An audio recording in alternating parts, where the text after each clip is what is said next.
L'évolution des écosystèmes. Observez bien ces photos.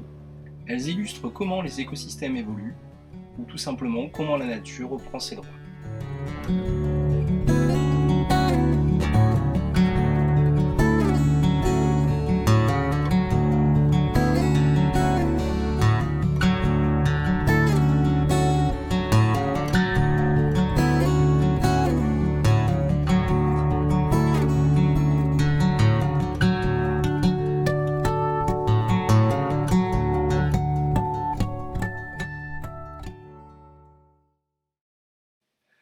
Comme pour les êtres vivants, on distingue principalement deux stades d'évolution d'un écosystème.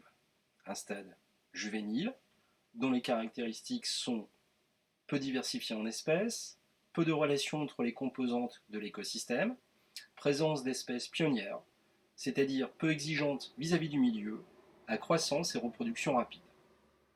Ensuite, on distingue un stade mature de l'écosystème, dont les caractéristiques sont très diversifiées en espèces, des relations entre les composantes nombreuses et complexes, présence d'espèces exigeantes vis-à-vis du milieu, à croissance et reproduction lente.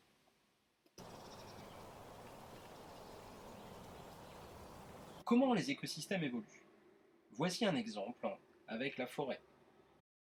Au début, nous avons des plantes pionnières qui, par leur présence, vont modifier le biotope. Elles vont épaissir le sol par l'apport de déchets organiques et l'enrichir en humus et minéraux.